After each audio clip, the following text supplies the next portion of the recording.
end of the course. So we start with our lecture for now. Again, like you already know by now, all the time we start with what we did last time. So we go here to lectures, weekly info, and we see that last time we talked about mobile security and GSM. So we started the analysis, let's say, of the security in mobile networks. I've asked you to have a look at exercise 2 from the last year, 2 years ago exam. So we will discuss this one now. And today we're going to continue with the GSM. So this exam and the Kahoot that I prepared for you. And then we will start talking about 4G security, and we will attend the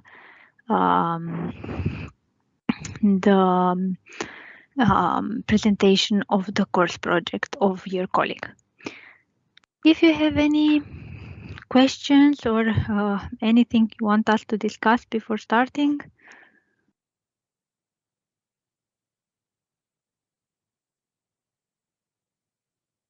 No. Okay. If there is nothing, then I will start the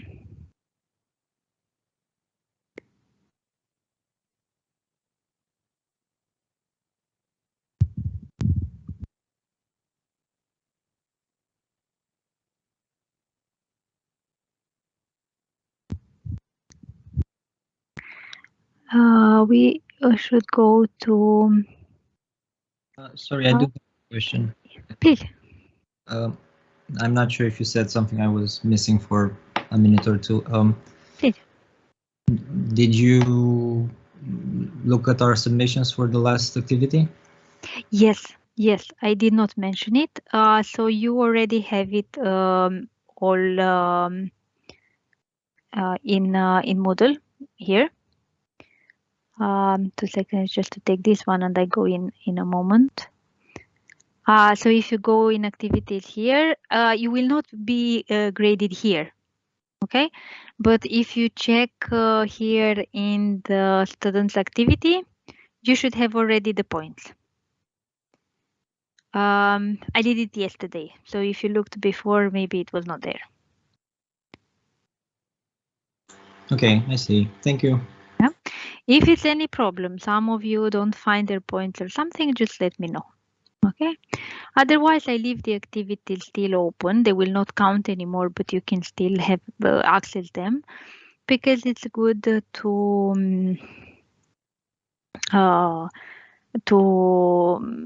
practice maybe more for exams, or to see. I mean, I don't agree that if you didn't do in 1 week, okay, you cannot take the activity point, but you should still be able to look at them and see what's happening there.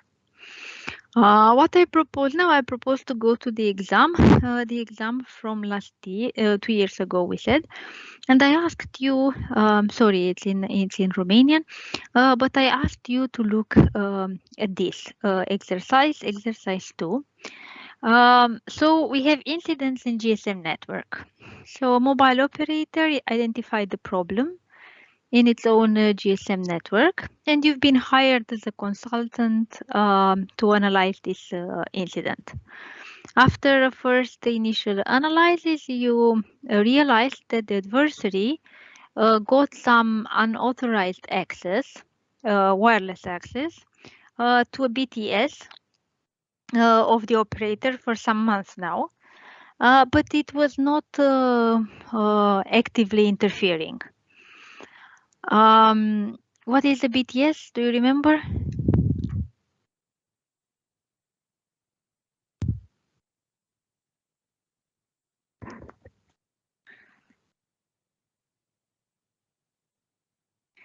Okay, so probably nobody checked the exercise for today. Base transceiver. Yes. Base transceiver station. Okay. Yes. And what was it? What was doing? the cellular tower. Yes, okay. So basically, when we have this architecture that you maybe remember from last time, in the access network, the BTS is what is called the tower in 2G. Okay. So basically, for us, the adversary got access to that for one of these, okay, for some time now. And you just realize after some months, okay. And now the questions. No. First one. So exemplify what actions could the adversary do if the adversary was passive. So it was not an active adversary, it's a passive adversary. So I will try to summarize.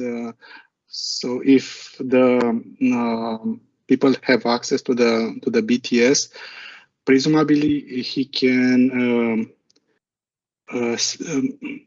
spoof all the unencrypted traffic as the GSM traffic is encrypted till the BTS, and after that, or can to say that the traffic is going unencrypted over the the network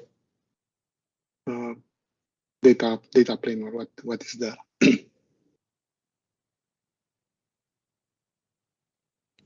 Okay, yes. So we already know from last time that encryption is only happening here.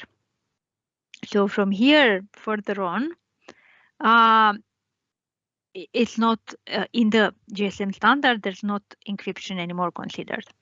So basically, if the adversary got access here, of course, it can get access to the data. Because on the other interface, so going towards the base station controller and then towards the core network, it's not necessarily encrypted. So anyway, this one can decrypt, and then it's very. So this was one possible answer that is also related to the second one. Because here the connection between the BTS and the BSC is wireless. Explain which type of data, encrypted or plain text, what type of information, messages, and so on, the adversary could get access to.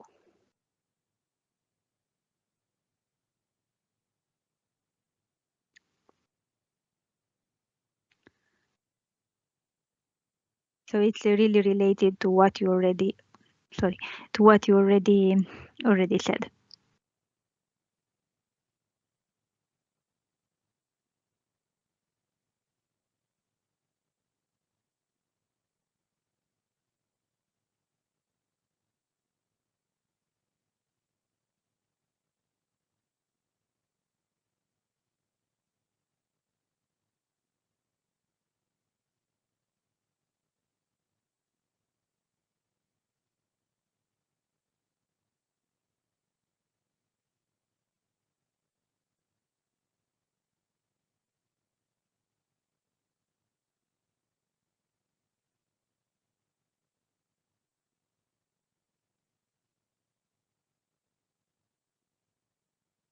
So will the adversary get access to encrypted data or plain text data?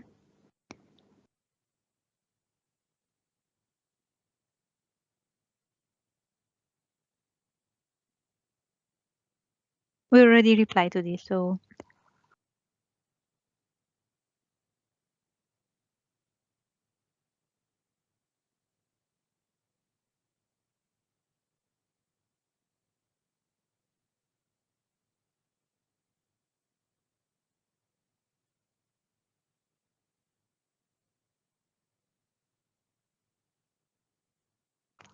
So is there any type of unencrypted data that the adversary can get access to?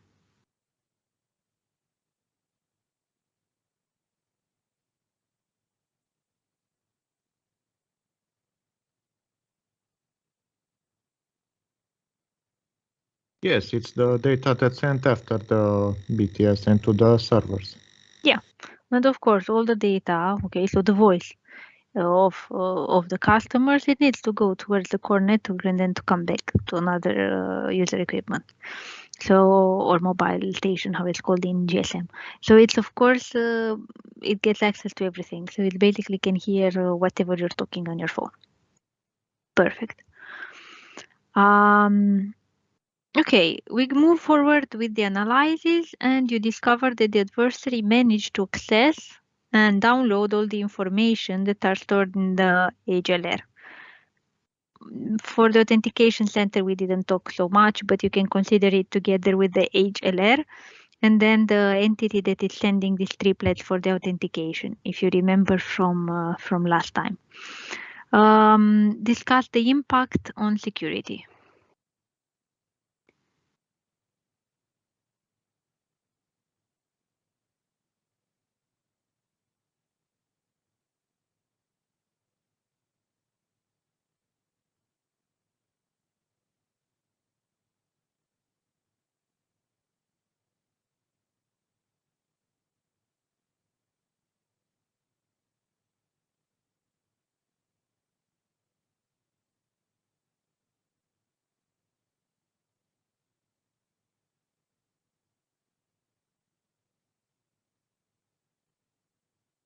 So what is going wrong if the adversary gets access to the HLR? Remember what the HLR was? Sorry, I put it here again. What was this? HLR.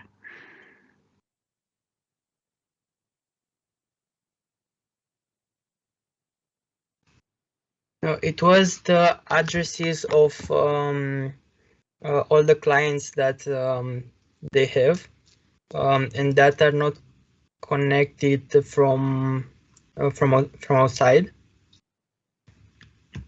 What do you mean by addresses?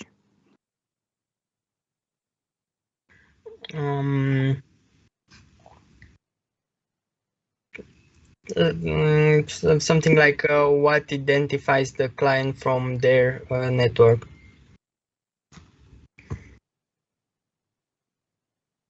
Does somebody remember how was that called in mobile networks?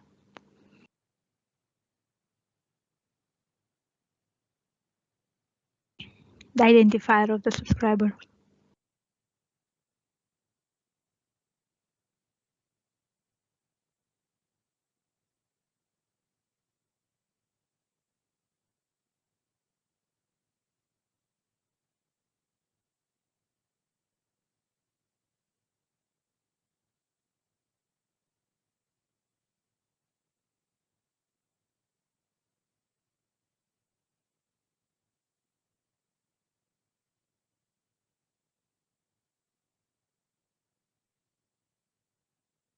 Nobody remembers. Okay, it was the IMSI, no? International Mobile Subscriber Identity, the one that was defined, let's say, by the concatenation of the mobile country code, mobile network code, and the identity of each subscriber. That was the identity of the subscriber, the permanent identity within the network. Then it was this temporary identity that was trying to replace this identity so that it's not exposed. And then there was something else that was stored here. That's really important for us for security.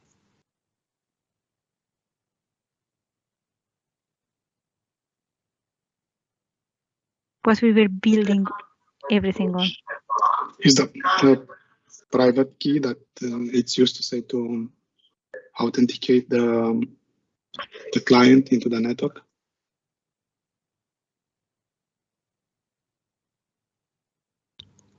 Yes, it is the private key. If you remember, was one key. We will call it K or KI because it was of the user I. That was the key from which we were deriving all the other keys. No, I mean, now in GSM only one. We will see later on in 4G much other keys, more keys. It is this KI here, right? It was also stored in the database. So basically, if the adversary gets access, because this is our question. What I did, I went back. This was our question. The adversary managed to access and download everything that's stored in HLR. That means that the adversary got access to the identities and to the keys of the users, the subscribers. They can start another network. It can start another network perfectly. What can you expand a little bit on that? What do you mean? That means that they have access to all their customer database, and they can fake the network towers and, I don't know, start a parallel network if they have to say access to the I don't know, the infrastructure to say. Yes, they can mount if they have to say the capabilities to mount or to create access point in each network. They can fake the network towers, and that will be so the client will not be able to say to distinguish if they are connecting to say to the real network or to a fake one. That is really good. This is a possible attack. This is an active or a passive attack? It's an active attack. It's an active attack. We know that it's really good to discuss this, and it's a good idea because here it's asking, okay, which is the impact on security? So an active adversary could have done that. If the adversary is passive, okay, it cannot do that. What other attacks can the adversary try, or what other problems you see here? This is a really good example, but we can have even others. Let's have another more. Just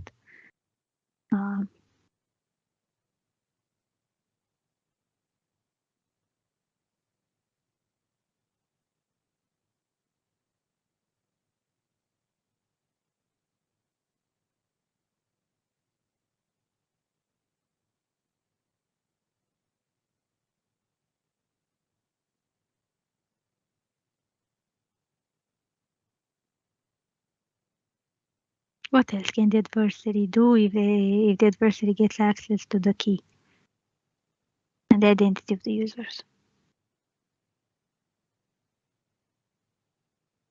Think like an adversary. There are so many things he can do, or she can do. They can forge the clients, and other than that, so they can spoof the data, forge the client, and I don't know. That's the only to say two attacks I can think of. Okay, really good. So they can spoof the clients. Okay, they can read the client's communication. They can decrypt whatever. They can pretend there are clients because they have everything. So they can impersonate somebody in the network, and then basically can consume the benefits of the client, no, or make him pay money. Because if it's cloning the SIM card of the client, and of course the adversary can do that now, again, it needs to be active. It has the identity, it has the key. It can say, okay, I'm the client. It's connecting to the network as the client, it's consuming all the services, and then it's making the client pay a huge bill at the end. There might be an example. Another one, really good, it can be passive. So the adversary can be passive. It's just eavesdropping on the communication, but it's knowing the key. So it can decrypt everything, even if it doesn't have an access necessarily to the BTS. Okay? Because it doesn't have access to all the BTSs in the network. So it doesn't have all the keys, let's say, in the that are used for encrypted communication, but now it has the master key, so it can derive them at any point. Because if you remember from last time, it was a challenge response mechanism, right?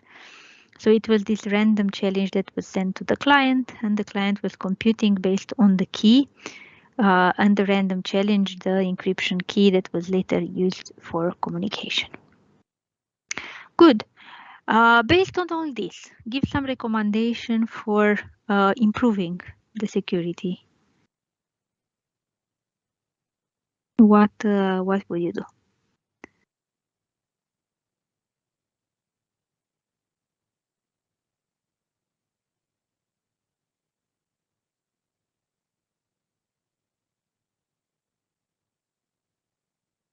For instance, traffic encryption between the BTS and the servers, that would be a good start. Very good. So it would be good to, not here, to encrypt even more, but that is something that is on the, it's not on the standard. So, but as an operator, we can say, okay, I want to encrypt even this side here and then encrypt more towards the network, especially because this interface here can also be wireless. Okay, so it doesn't necessarily need to be wired, so it's even more prone to attacks. Okay, that would be one thing. What else you would suggest? To encrypt the database with the client password, to not say, so the attacker even if you get to say access to the somehow to the network infrastructure, to not be able to exfiltrate to say the plane or the real customer information like the private key and so this is one point. Okay, so really good. This HLR here should not keep data in clear, should keep data encrypted in a way so that it's not so easy for the adversary to get access. Okay, we can have even all of the other defense mechanism that we were talking before, like defense in depth. No, so we want to be sure it's in a location that is secured even physically. So not everybody has access there, and then it's also encrypted, and then you need to have a very good access control, and then maybe you place it, of course, behind the firewall or things like that. Okay, that's also really good. Maybe another to save option is to not keep the database online. To I don't know, to use a mechanism like the one used for standard to say TLS encryption with the certificates, to keep it offline and to generate some temporary passwords or something similar with that. Here we need to have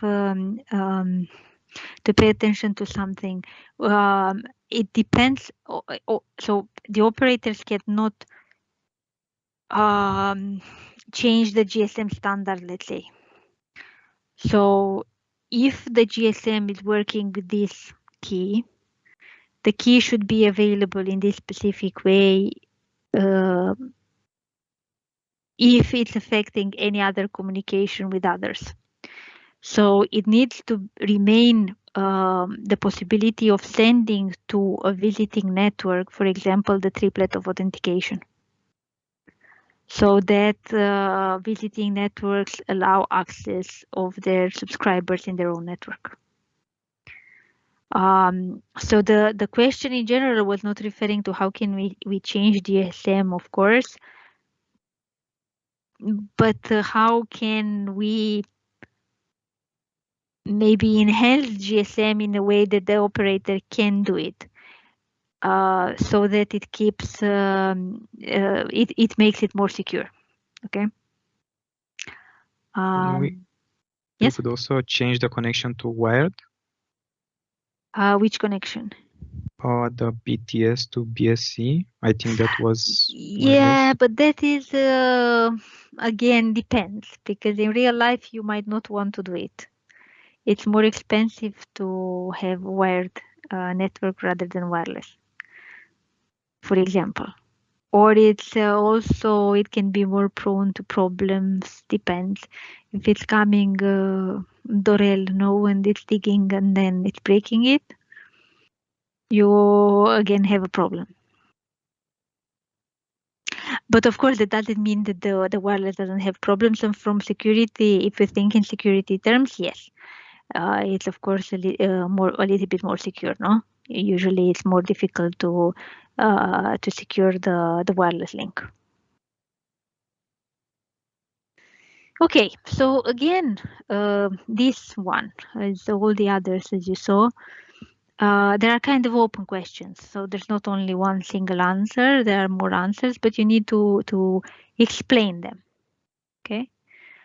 I was checking if there are in the last year exams, let's see even here, if there are even more other questions related to GSM that we can answer now. So they do not, this one we already did last time. Okay. G, in GSM, there are two to the 256 possible distinct permanent subscriber keys. No, because it's this number, it's about 10 to the 55 to say digits, so it's like about equivalent with 75 digits, so it's not possible.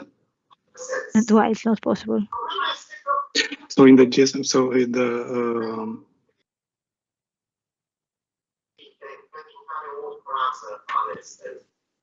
sorry, so it's my bad.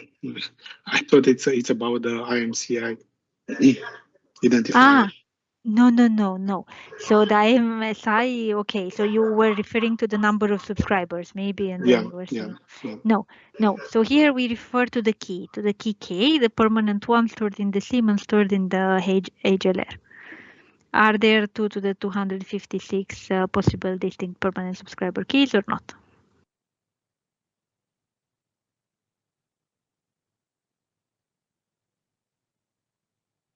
I think it only has 128 bits, so no. Okay, so how many distinct permanent subscriber keys would there be? 2 to the power of 128. Okay, very good. So if we go here, we have, sorry for that. We have this table here, and here it's saying, okay, the key, it's only 128 bits. So we cannot have more than 128 bits in the key. We have specifically exactly 128, so 2 to the 128 bits that we have. Okay, that is perfect. Any questions if you have from the GSM side, so that we finish with GSM and move forward?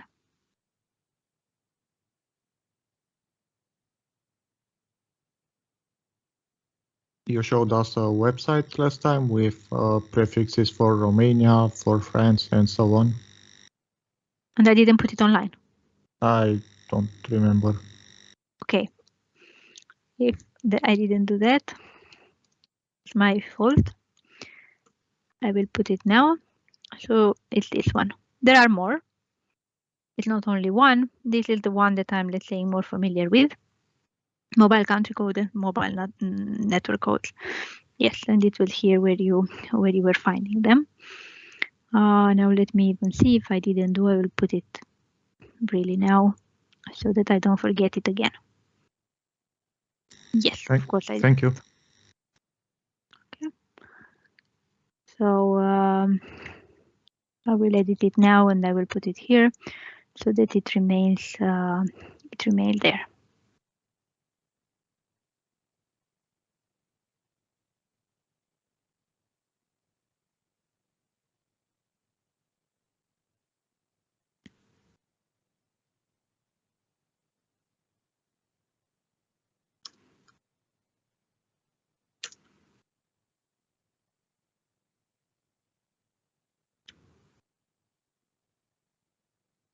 Okay.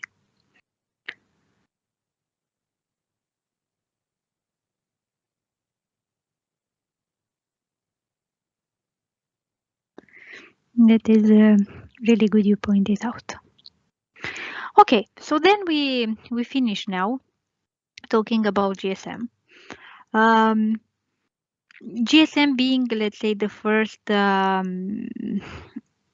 generation that is more interesting from a security perspective. This is the new model all the time is getting problems. And we move forward to talk about LTE. And we talk about LTE as being the fourth generation, although it's not really the fourth generation. LTE Plus should be considered the fourth generation. But for us, it's less important. So that's more, let's say, telecommunications side, because it depends, okay, the services, the delay, the broadband and other things. For us, it's interesting to look into from as a security analysis. Basically, the architecture is really similar. Again, we have the user equipment, we have the access network, and we have the core network. Now in the access network, we have something smarter. We have these eNode Bs that are the BTSs from before, and that can communicate directly with each other. So we don't need the anymore the station controllers, the BSCs. So now they can communicate directly, even for handover. So when the user, when the user equipment moves from the cell area of one to the other, it can just do it without losing connectivity and by direct connection and discussions between the eNode Bs. eNode B comes from enhanced Node B, because are more enhanced than the Node B from the third generation. That were also not capable of communicating with each other. And then, okay, we go into the core network, where again we have this HSS, that is the main database, where again we keep the same information as before. The identifier and wait, this one small. Sorry if I may. Please. Could you click on the little hand at the top menu, the one next to the cursor and the minus and the plus? It's easier to see the cursor that way. Oh, okay, sure. Okay, Maybe I should do even full screen. It's better for you. Yes. Better like this, maybe. Yes. So so this is the one that we were talking about. Okay, so basically it's like we also had until now. We have some difference in namings. Also, the equipment now is called user equipment. Before it was mobile station. Less important even that. I try to focus more on ideas and less on details that you can anyway forget. As a improvement compared to what we had before, we have better confidentiality. So we will have encryption up to the, be okay, even more in the network we will see. We will have some security level that goes up to the core network. So we have some improvements in encryption, in confidentiality. And we also have some integrity. We don't have integrity for the user data, but we have integrity for the signaling plane. So basically, we consider everything that's related to the user. So the data that the user is doing, voice over IP, data as traffic, and so on as the user plane. And the rest is the signaling plane. Think about this one like, okay, all the other communication that we need in order to have access to the services for the users. So basically we have integrity only here. We don't have integrity on the user data. And that was again something that was decided by 3GPP as a trade-off with efficiency again. So we need to be fast. And they said, okay, if we need to be fast, we don't need to add integrity protection as well. I was saying that there are more layers of security. And most of the slides here or the pictures will be taken from this book here, LTE Security. That is a nice book for mobile security. And it also has an introduction, let's say, to GSM, UMTS, and then it starts with the LTE in really details. So we will just explain high level, let's say. We have here like three, let's say, three layers of security. One is for the user plane, and we only do encryption. And then we have two for the signaling plane. One that is going up to the antenna, so to the enhanced node B, that we called AS protection from access stratum, because we go towards the access network.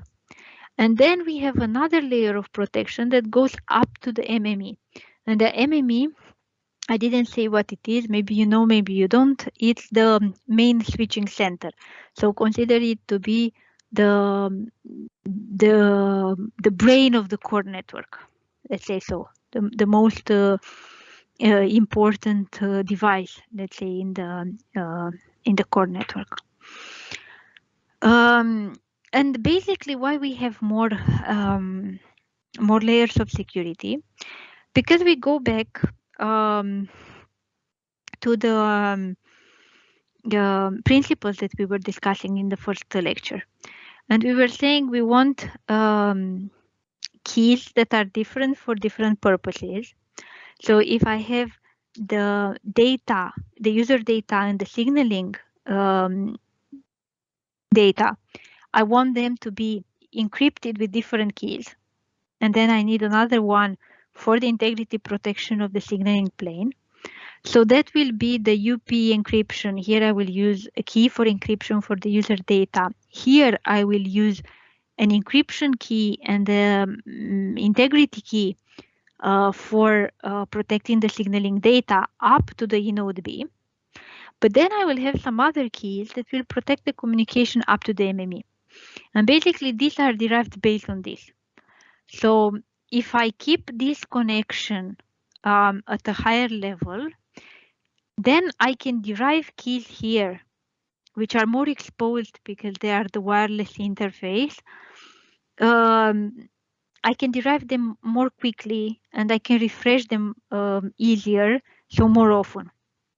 So if something happens, I don't need to start really from scratch, but I start from the next layer, let's say. So I start with the NAS protection, and then from there I just derive the keys I need here.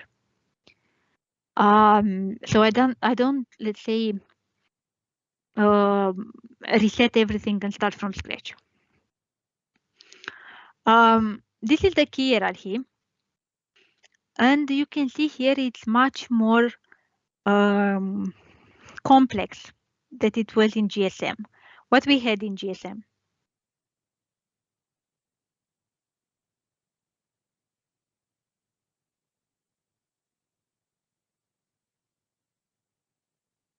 If it would be now to do the same key hierarchy in GSM. The key here, we have it. Sorry. The key here. In GSM it was.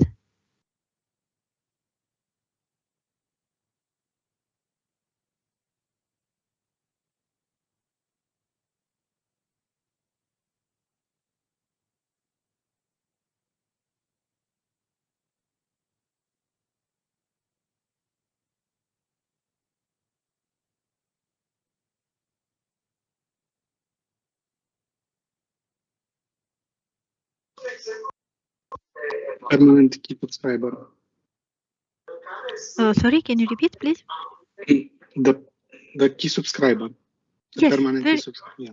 Yeah, very good. So it's this key that was stored both in the SIM card and in the core network, in the database. So this is the one that we had even in GSM. What else we had in GSM starting from this key? One single other key that we're using for?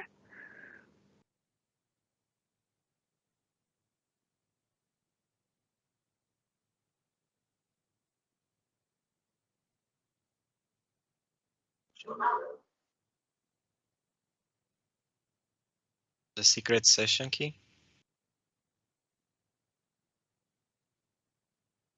What does it mean, the secret session key?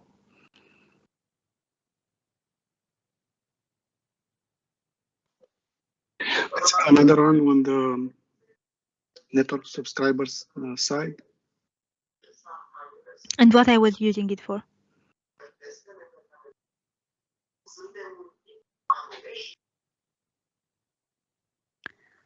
I go back to GSM.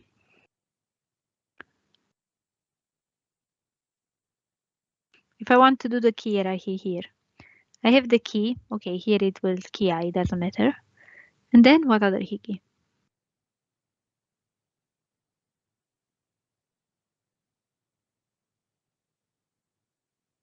The session key. Okay, used for?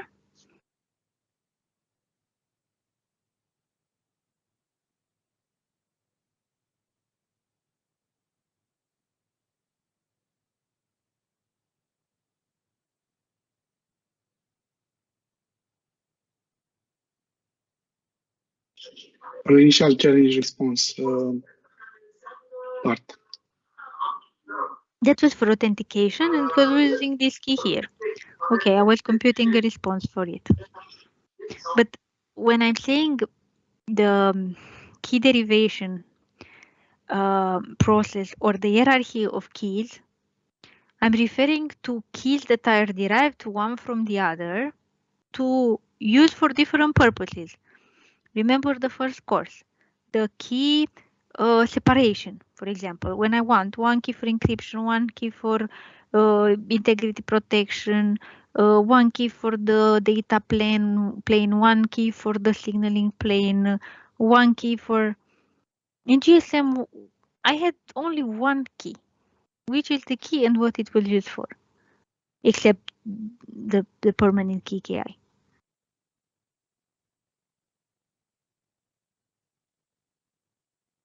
Encrypting the communication between the user and the Yes, and it was called?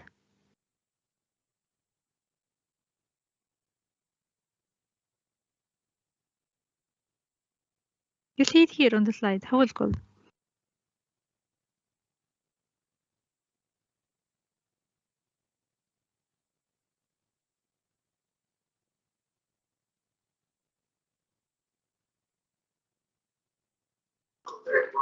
KC. Good. We see coming from confidentiality. No, that's why I was calling it like this. Good. What I have now? I have a huge hierarchy of keys. What will they be used for? Who can explain at least one key here, except this key K that is the first one?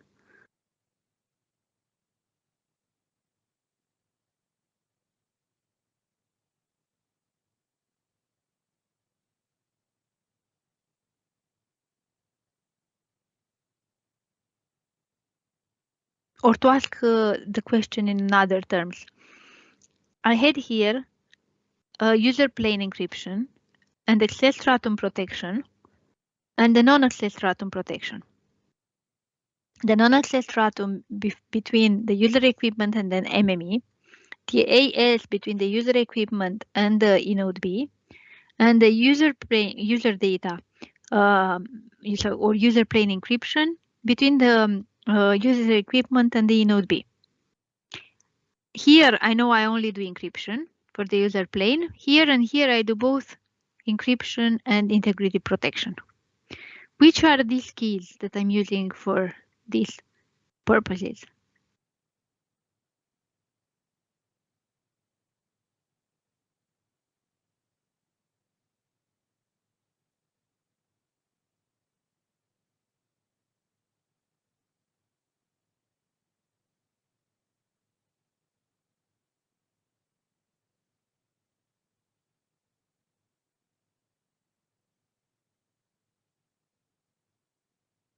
I would guess that the keys used for encryption and for integrity protection used at the non-access stratum layer are the ones on the left. These two. Yes. Wait, because I don't find. Oh. Now I don't have the hand anymore. Okay, so these two. Perfect, because it's key NAS, non-access stratum, used for encryption and integrity. It's similar even to what we did for the Wi-Fi, no? Good. Which is the key used for encryption for the user data?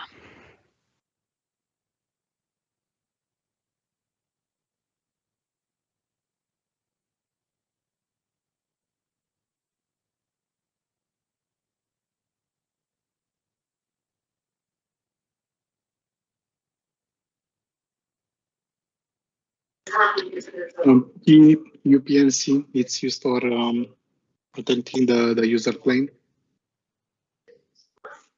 Yes, very good. This one. Okay, user plane encryption. Okay, very good. And then these two here, the only one that remained, no? So there are for the access stratum. They are called, sorry, these two. They are called RRC because RRC is the protocol that is used in the access stratum. So one for integrity protection, one for encryption. Now we have some other keys as well. There are maybe some more important, some less important. CK, IK are the keys used for confidentiality and integrity in third generation. So again, because of backwards compatibility reasons, we need to have even those. So here we have a key derivation function that from the key derives these two keys. This would be used for integrity protection and confidentiality in third generation, which again tells us that even the third generation was not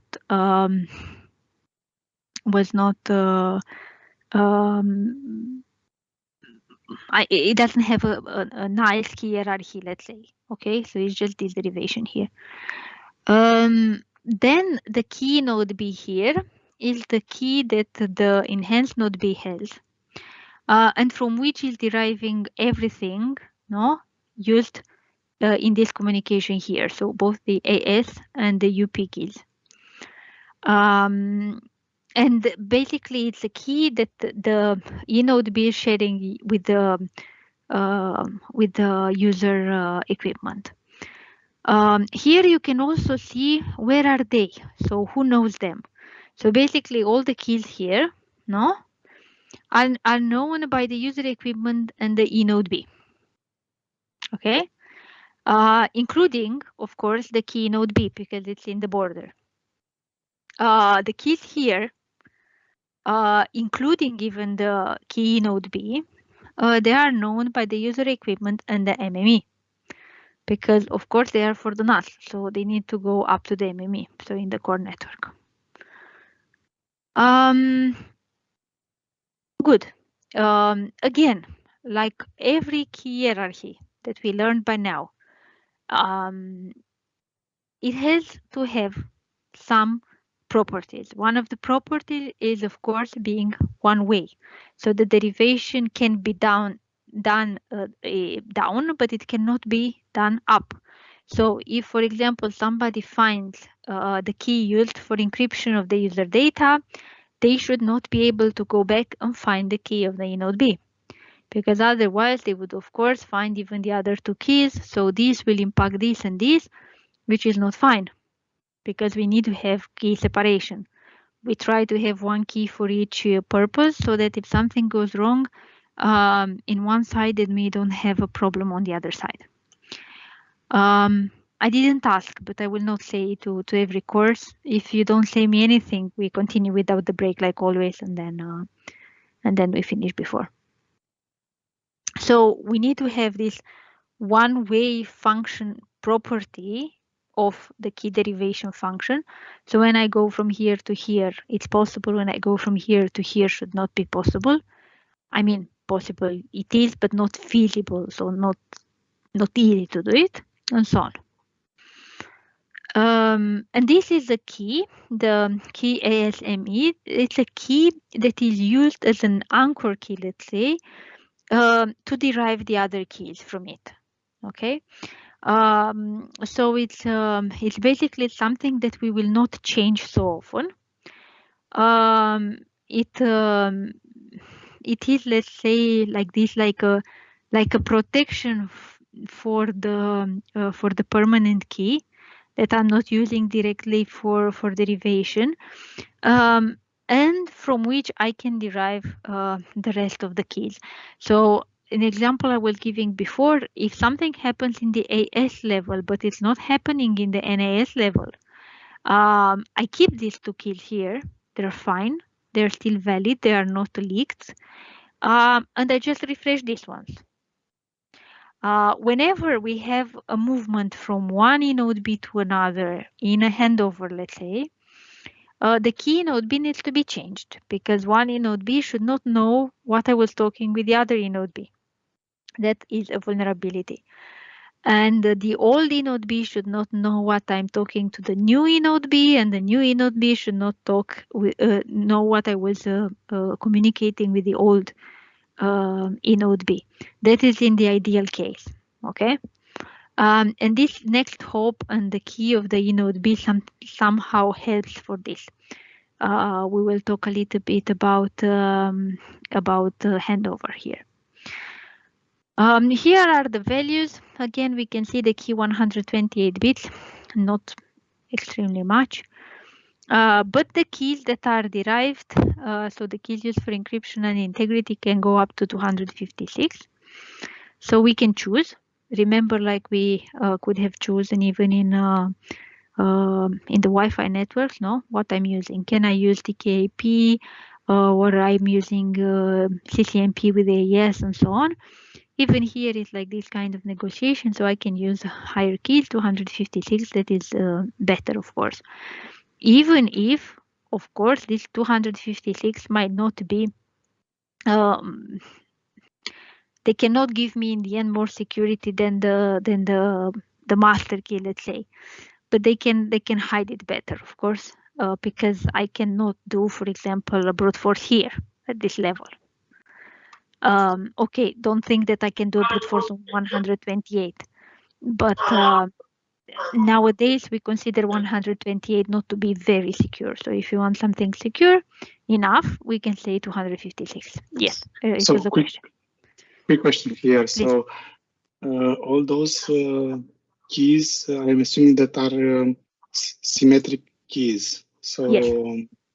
Okay, so none of them will assure the 4-hour secrecy. So for example, if the NSA or other, to say, organization with 3 letters will capture the traffic, and later on they will be able to say to get the primary key, they will be able to say to decrypt the pass traffic or the capture traffic. No, why would this be possible? Can you repeat? That's not necessary. So if they will get access to say to the primary key, they will be able to say to derive to say the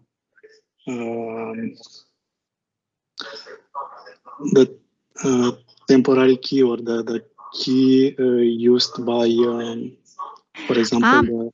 What you mean is if I get one upper in the hierarchy, then I can get this. Yeah. Yeah. Yes. So all the time when I get access to one higher in the hierarchy, I get access to the other ones. So going back to my question, so if they will be able to say to capture the traffic now and then later on to say after the 10 years to, I don't know, to find a way to find out the primary key, they will be able to decrypt the traffic. Yes, if they record everything, yes. But usually that it's yeah. Because then yes, I have access to everything. I have access to the key. I have access to the I don't know, exchange nonces or whatever is there, and it's derived just from that, and then it's working. Yes.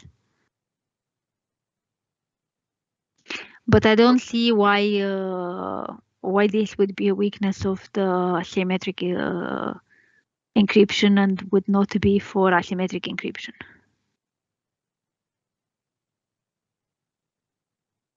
The asymmetric encryption used to say an symmetric key for each session, to say, for example, the TLS. So even if we'll be able to say to get access to the primary key, used to derive to say the you will not be able to say to have access to the private to the symmetric key used for each communication for each session. No, but that's not true. Depends in what terms you put the question, because even there, if I have an asymmetric key and then I derive a symmetric key using that by an key exchange protocol or something, I can still, after many years, get the private key from the public key, and then I can break even that one at some point. So the property of forward secrecy, backward secrecy is not related directly to asymmetric or symmetric security, as I see it. You understand me? Yeah, it's more like about the protocol used to say. Yes, yes. It's more about the protocol. So if I'm using something that is hiding in a way information, so it's something that I don't know, I never give away something in a way that you cannot find it anyway, then I can aim for forward secrecy or backward secrecy. But even that is up to some computational power. So in your example, after 10 years, 20 years, I might still be able to do it, trying really a lot. Yeah, maybe more simple, it's about deterministic versus non-deterministic. So if the symmetric key can be deterministic, derived from the primary key, then later on someone can say, if we get access to the primary key, we'll be able to say to derive the yeah, but it's not necessarily the case. So you saw that for the Wi-Fi. It was not deterministically derived. It was derived based on some nonsense that I was sending over the air. And then you saw in WPA3 where I was using the Dragonfly exchange, that was even better because it was even standing across offline dictionary attacks. So it's more on the protocol and how I'm implementing the protocol, because at the end, both symmetric and asymmetric are in computational crypto. So at some point, I'll be able to break them in any way. At the end, even the properties of forward-backward secrecy also are given in the computational settings. So I cannot say it's 100% sure, but it's sure for some time from now on.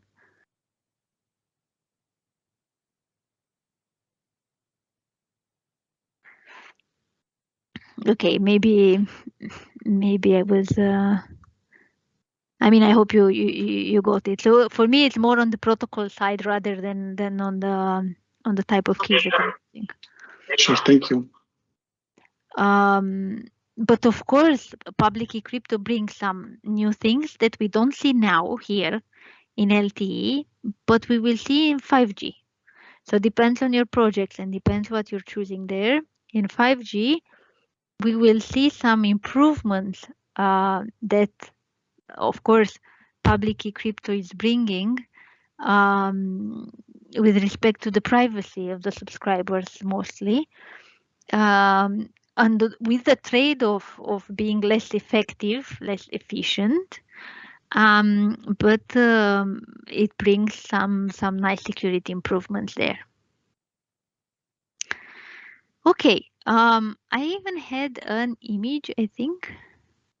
I don't, because I want to show you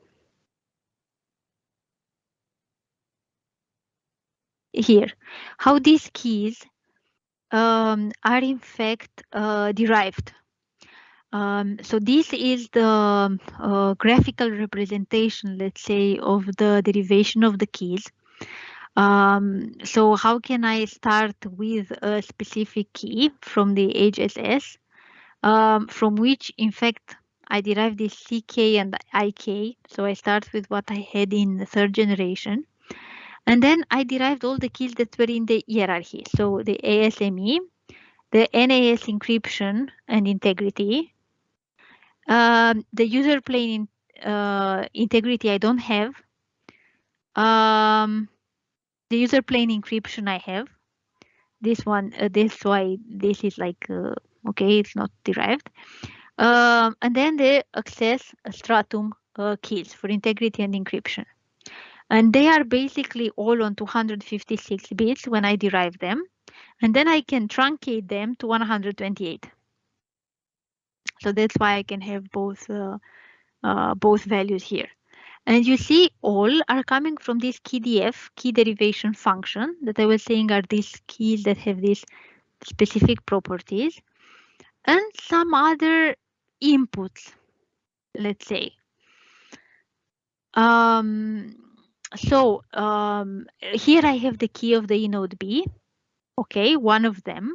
And here with inode B star, I denote a new inode B. So if I'm doing handover from this inode B to this inode B, this is how I'm deriving the key. And we will see there are two types of derivation, horizontally and vertically. And we will talk about them and the forward secrecy that they bring and so on. And the thing is to learn or to see a little bit how to read this one. So basically, I have these CKI keys that are coming from 3G. I derive them based on some values. We'll talk even about this. This is a sequence number. This can be a key that might be used or might be 0, so I don't use it. And this is the SNID, is the ID of the subscriber network. So each network has an ID. So basically, even this is, let's say, non-deterministic because I have this sequence number here that is changing. So I will not derive all the time the same key, ASME, from the master key that I have stored in the SIM card. Because it's depending on the ID of the network, but even in some sequence number. I don't want to derive all the time the same keys, because then, of course, I have a problem. I want to derive different keys every time. Okay? And once I have this key, ASME, that is different, then I derive, let's say, the NAS keys. Maybe I need to make it a little bit bigger. So then I derive these AES keys based on some encryption algorithm or integrity algorithm that I'm going to use in the communication and some other IDs. So basically all the time I can have some, different values here. And the same here. So if, for example, I want to derive the key that is used for encryption, this is coming as the output of a key derivation function that is using the encryption algorithm that I'm going to use, but it's also using the key of the inode B. Which key of the inode B? It's again derived by a key derivation function from this KSME and another counter. Okay, a NAS uplink count. So this is a value that is changing all the time. Okay, so I can derive different inode Bs. And if I change the inode B from one inode B to another, and I said I want to change the keys so that one inode B doesn't know what I was talking with the other one, here in fact the new inode B will not know what I was talking with the old inode B. The other way around here, it might work because I have one way in the key derivation function. So how I derive the new key? I derive it as the output of a key derivation function from the old key, maybe. And this is maybe because there are even other ways to do it. I can go back to the MME and derive a safer key with some physical values of the cell that is corresponding to this inode B here. So the physical cell ID, or every cell, so every coverage area that corresponds to one tower has an ID, and this here is the frequency. Okay, so the channel, let's say like this, the frequency band where the new inode B operates. Okay, that needs, of course, to be different from the old one so that I don't have interference and so on. So this is how it's basically derived. Okay. And here we have one question. Can the NAS encryption and integrity keys, can they be refreshed without refreshing this one? And how? And yes, I think I even put it here, yes. So we change the other parameters, okay? So what I was saying, all the keys that are derived from another key also have some other parameters that they are given as input. And many times these parameters are either counters or sequence number or things that we change all the time so that we can have all the time new keys. So we can refresh it. Okay. Here, for example, this is an example of forward secrecy. So if I move to this inode B here, this inode B here cannot know what I was talking to the inode B before. Okay, because the key derivation function is one way. But again, this is something that is computationally holds, because I still can, if I consider I have infinite resources, go back maybe and derive the key back. Or maybe not, because the key might be smaller than what I got here, so I lose some information. But I also can know the physical ID and the... So usually everything can be done, but the probability is very, very, very, very low. Okay. This is just to see how it's looking, this key hierarchy here. Now I'll go back because I want to say other things as well. If you have any questions, other questions here for the key hierarchy.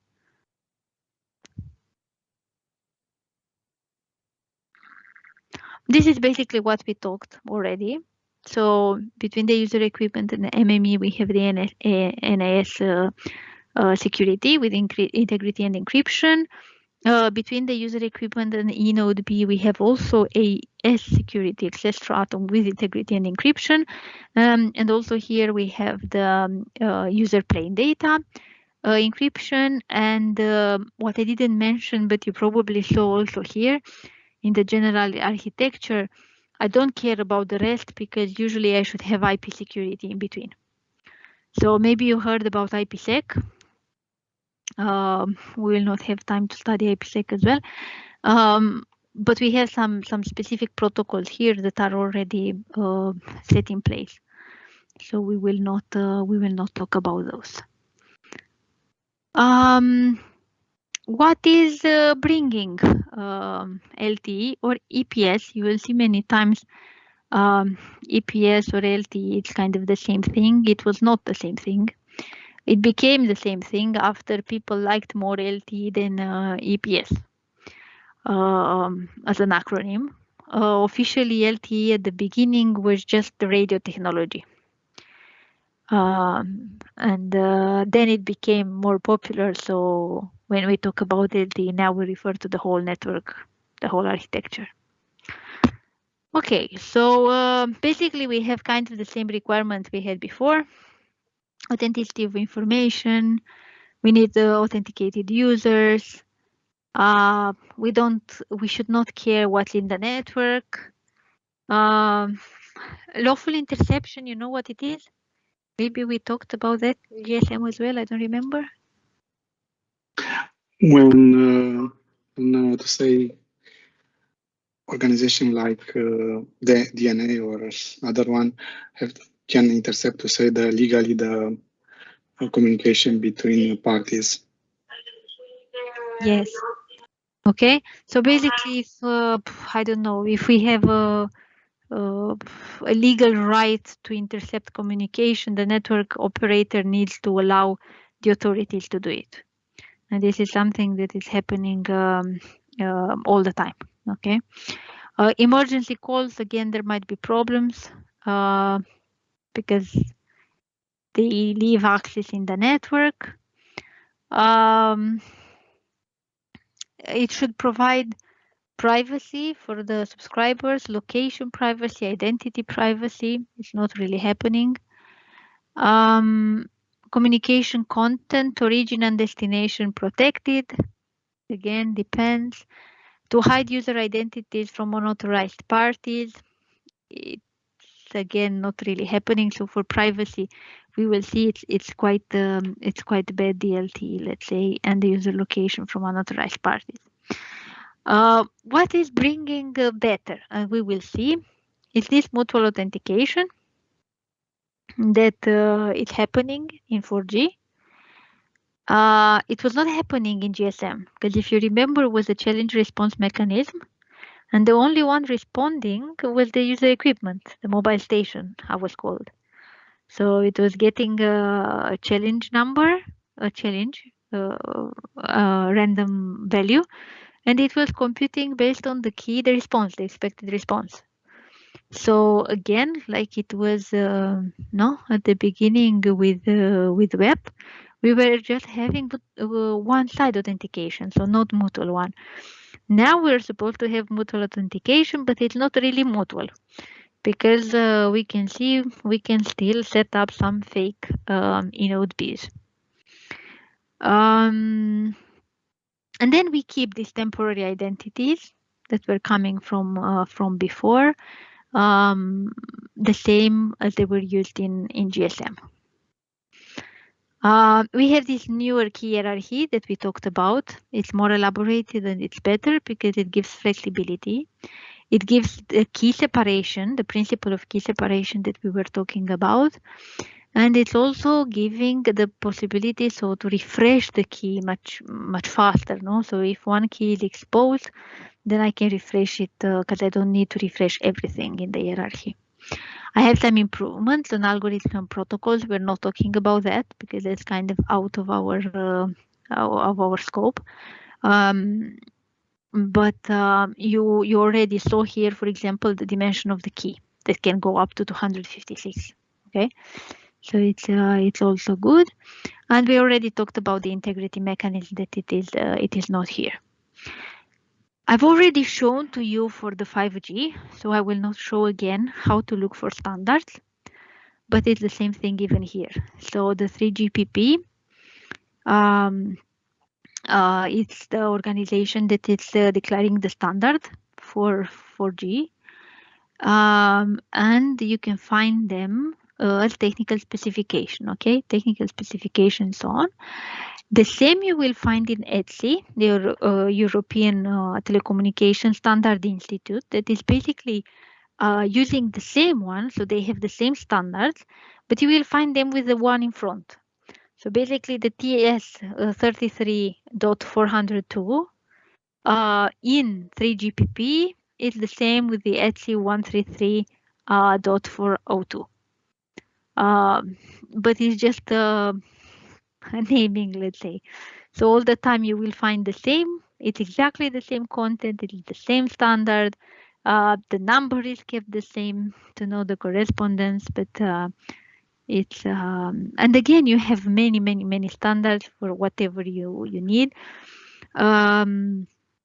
You can also find them in the 3GPP webpage, exactly as we looked for 5G there. It's the same, so you find them for 4G as well there. So there's not important to talk about that. What I was saying is coming back from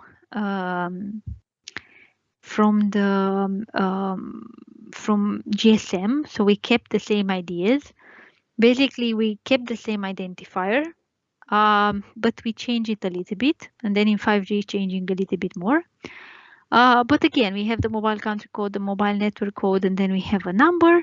But now this number, it's also depending on the MME that I'm connecting to. So it's basically kind of also telling me, okay, to what MME I'm connecting in the network, but otherwise these are all the same. How it's looking, the authentication and key agreement. So what I had before as a challenge response mechanism, it still remains as a challenge response mechanism. I was just saying it's becoming a little bit smarter in the sense that I kind of go for mutual authentication, but we'll see it's not really mutual authentication. Basically, here I have the user equipment. Here is just split between the SIM card and the mobile equipment, because there are things that never go away from the SIM card. So they're supposed to be computed, derived, and so on in the SIM card. And there are others that are arriving at device level, let's say. And then I have the MME, and then I have this database here with the subscriber. So what's happening when the user wants to connect to the network?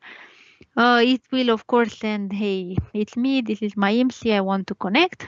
Maybe I do a little bit higher here, bigger. It's going to the network, it's going up to the core, and the core says, oh, this IMSI wants to connect to me, to this network, because this is the ID of the network, let's say. And then it derived this vector of values. Before it had 3 components. Remember, it was a triplet. Now there are 4. It's very similar to what we had in GSM. So we have a random value. We have an expected response. We have this key, ASME, that was, if you remember, quite high in the hierarchy after the keys used for 3G. And then it's this one as a novelty, which is like an authentication value, let's say, of the network. So this is something that is supposed to authenticate the network to the user. So basically, it's arriving to the user this random challenge and this authentication number. Again, this is the novelty here, because the random number is just the challenge, like was before.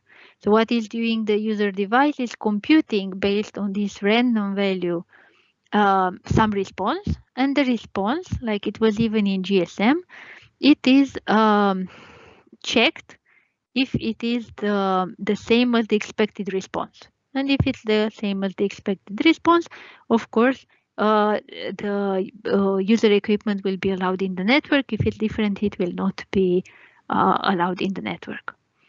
And then we derive the key, even here, the ASME at the user side. And from that, all the other keys in the hierarchy that we already saw.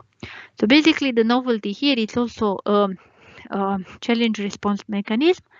The only novelty here is this authentication token that is coming from the network to authenticate, let's say, the network. And I want to show you how it's built, okay? Because here it's what we can see in this authentication network from the network side and then from the user side.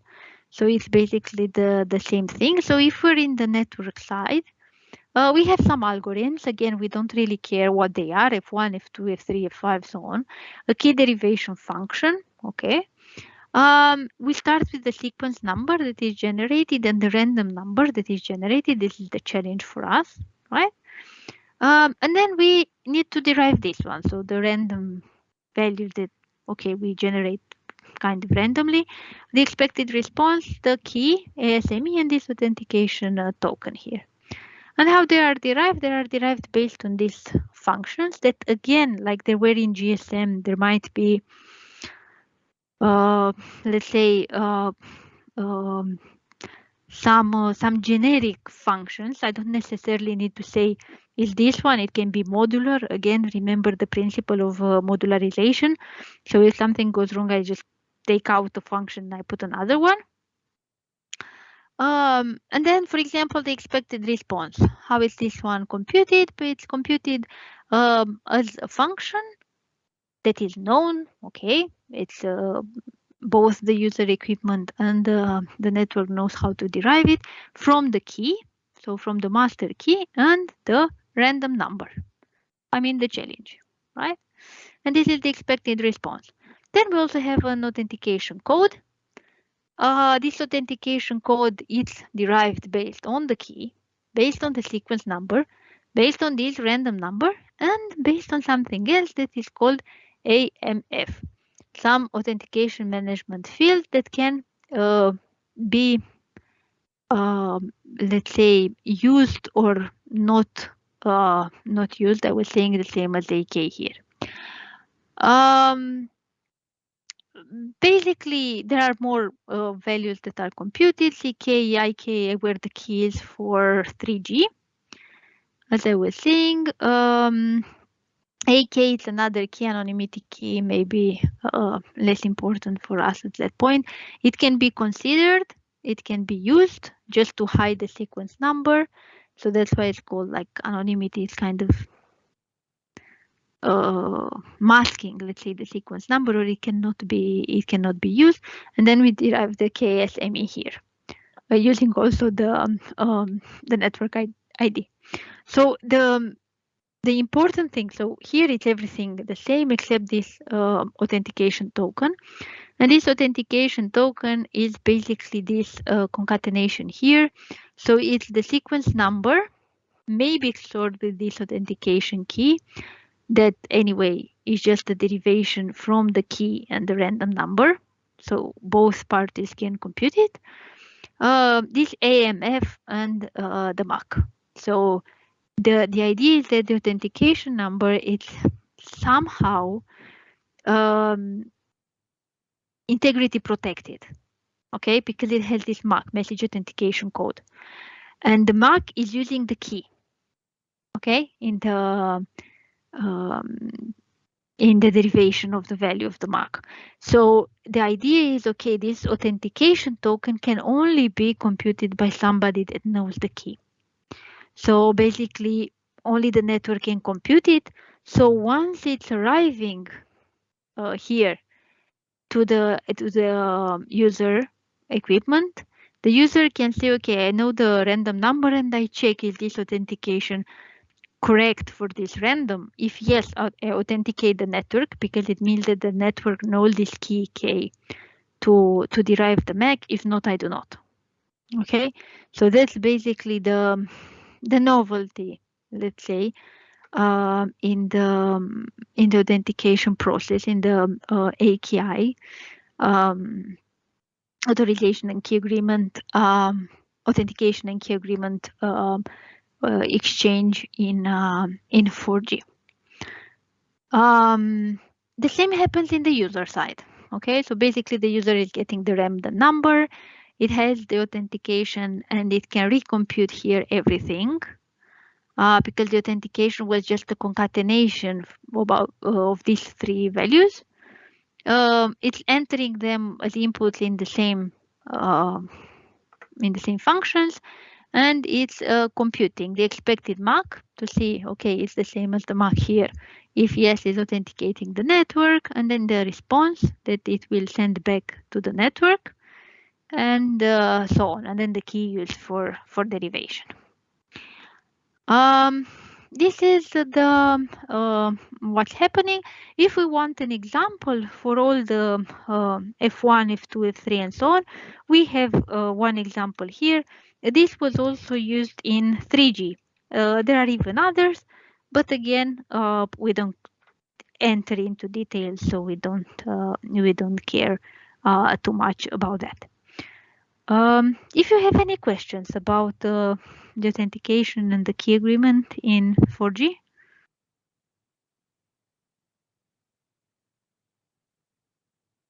You said earlier about emergency calls that they don't need authentication, so that's a vulnerability?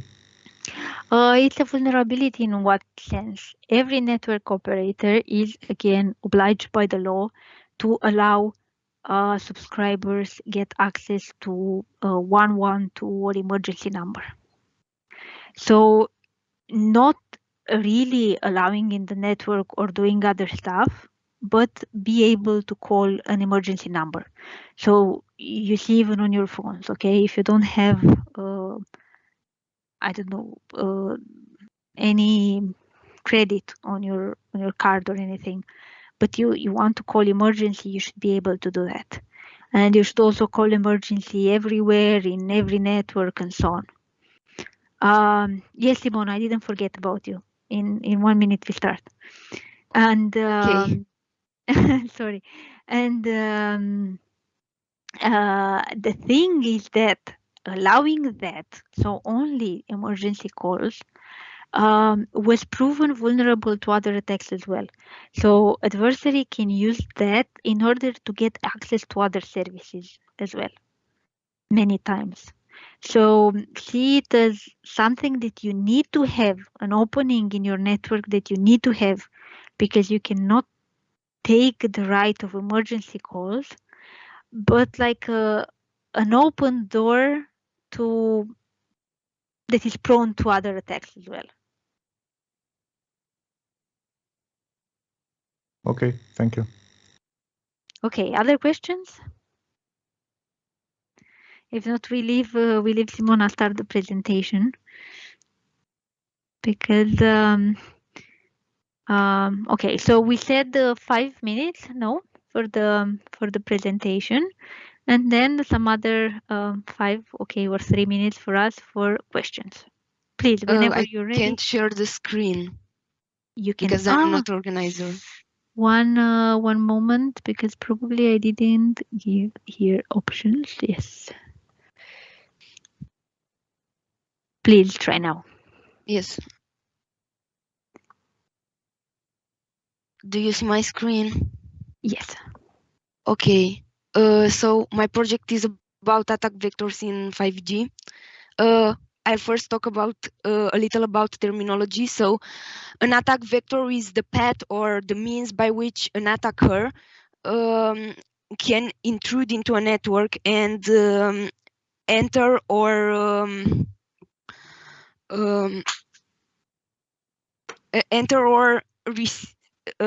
steal data. Excuse me, steal data.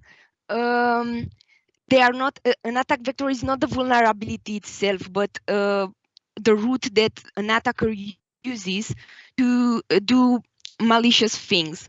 A malicious payload is basically the danger that is brought to the network, and it is brought through the attack vectors.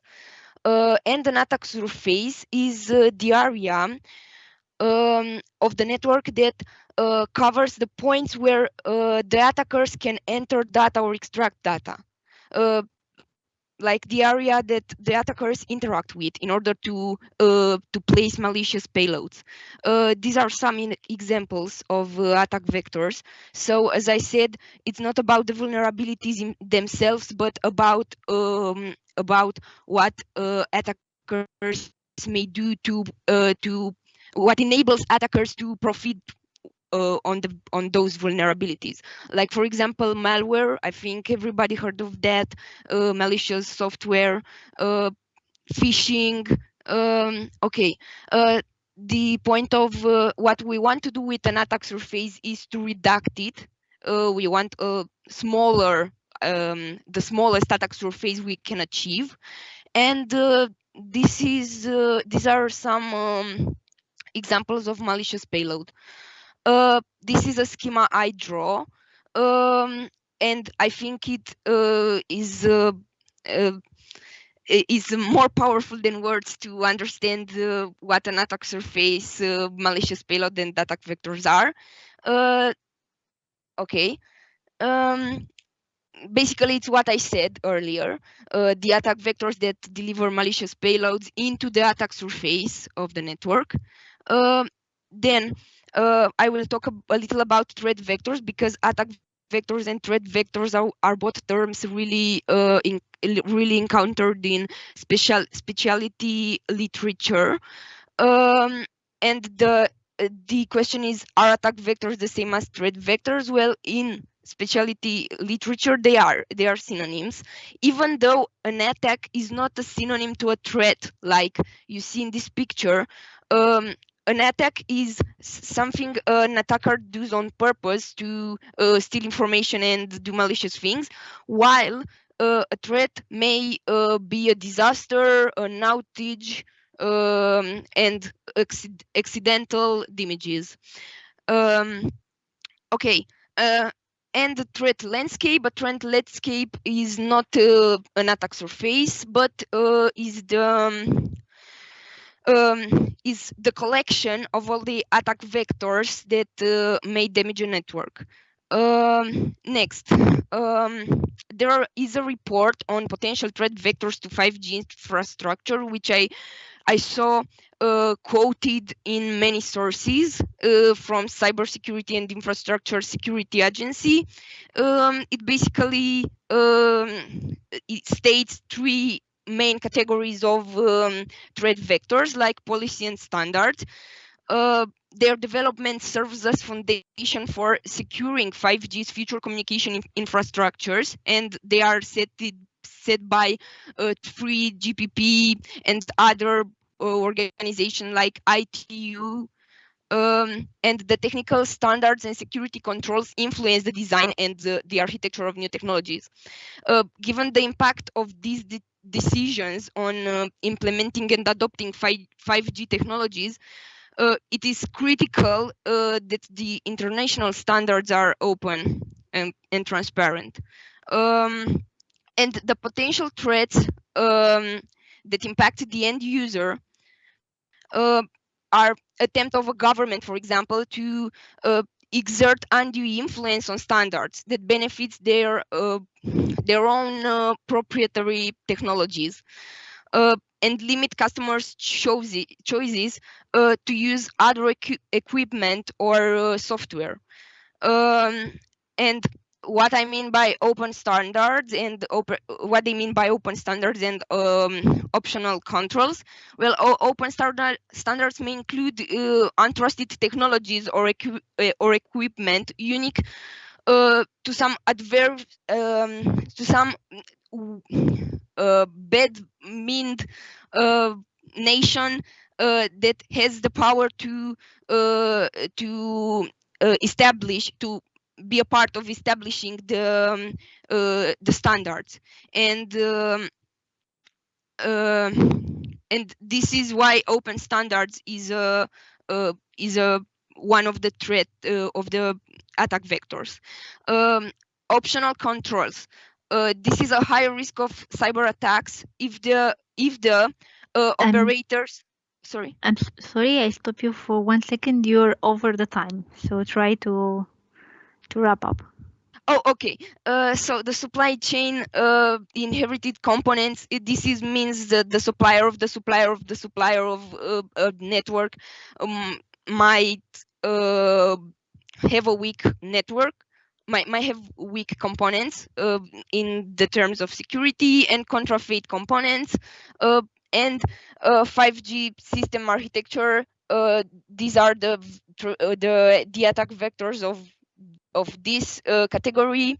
I don't have time to talk about them. Okay, and now a lot of attack vectors are brought into 5G by machine learning, and you may wonder, what is machine learning doing here? Well, 5G utilize machine learning not only to mitigate the risks involved with human control, but also empower wireless networks to self-control and adapt, like to build an autonomous 5G with these steps: monitor, analyze, plan, execute. And the machine learning basically makes sure that that the 5G is autonomous and can adapt by itself. Then there are network components that may represent an attack vector, like the smaller 5G shells. because the smaller 5G gels, this refers to the fact that a base station has some frequencies, some radio waves that aren't so longevous and dissipate quickly in the air. So the area covered by those frequencies is smaller. So smaller 5G shells and closer to the edge functions are the causes of attacks like man in the middle, falsified data, spoofed data. Then open air interfaces. This is a picture I can explain like this. When a base station tries to communicate with another base station, a jammer can be here and make. I'm sorry, I think we need to stop. Okay, because sorry. You're already over 8 minutes, so it was just you had more slides. Yeah. More. Yeah. Okay. Oh, so take care to be in time. Okay. So you put too much information. Sorry, I thought I had 10 minutes, not 5. No, for this one was 5, right? With the 5 minutes. The other one was 10. Yes. I know someone said this was 10 and the other one was 5. Sorry. It's, even me, I don't remember, but it's written on our Moodle. For the laboratory where we need some demo, we need a little bit more time. Here is just you had to focus on something really specific, and then you had really a lot of info here. In 1 minute to wrap, so that we don't keep everybody too long afterwards. If somebody has questions. Quick question here, Simona, about the surface attack of 5G compared with the previous generation with the LTE. How do you feel that it's more secure? It's the 5G basically has some basically has the same vulnerabilities as 4G. There is a downgrade attack that makes so the attacker I had it here. So the backward compatibility between 5G and 4G makes the common vulnerabilities, and a known attack is downgrading, like the network is fooled by traffic, so the user equipment goes from 5G to 4G. So there in 4G, the only more pleasant thing about 4G for attackers than in 5G is that the vulnerabilities are well defined, are well known. So 5G doesn't have less vulnerabilities, but not so well defined as 4G. Thank you.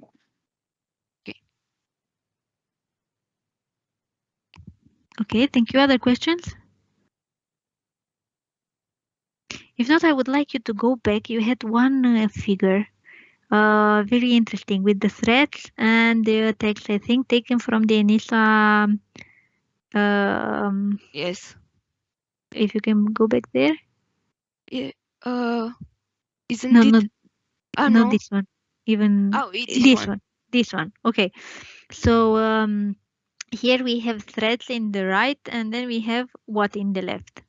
The attack vectors and the threat vectors? Yes.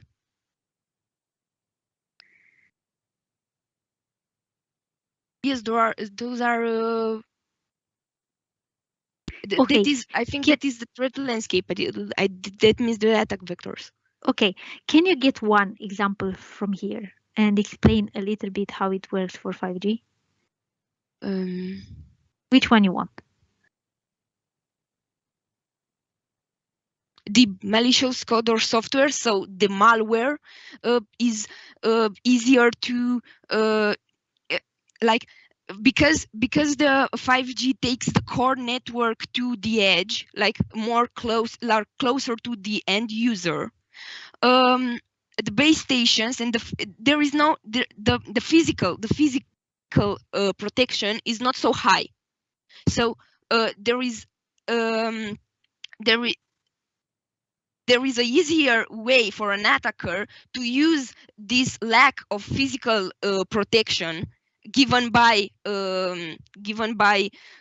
these smaller 5G cells and the high number of base stations which can be managed, their protection their security can be managed so well, and use this vulnerability to install malware on them. And why would you install malware faster if you don't have physical protection?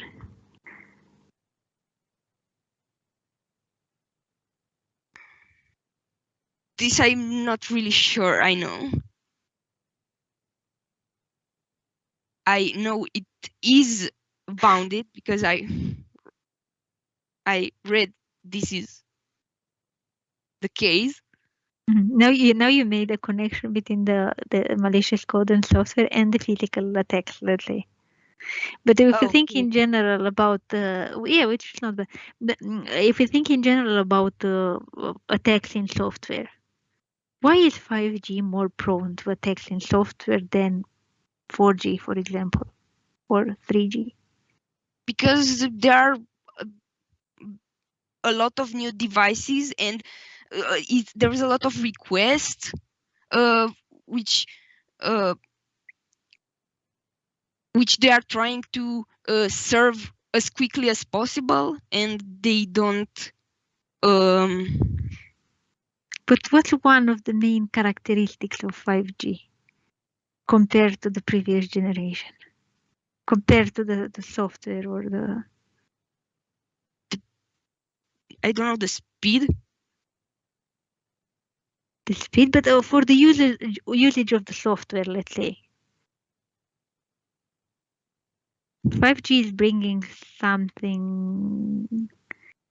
It's trying to softwareize kind of everything. It's easier to use for the user. No, but I mean in the network itself, in the architecture, very many things are just at software level. We don't necessarily have specific hardware devices for many things. For example, the routing, how it was done before, now it's made by SDN, software-defined network. Yes. So it's software-defined. You had it in one slide. So we have much more software than we had before, and in much many layers that we had before. So what we're trying to do in 5G is to softwareize as much as possible. And then we, of course, have, if we have much more software in very many layers, then we, of course, have, and not on specialized hardware, then it's more prone to attacks. Okay? Okay, thank you for the presentation. If somebody has other questions or comments, if not, we stop here. Thanks for the presence, and we meet with some of you for the lab. Thank you, Simona, for the presentation again. Thank you too. Have a nice evening.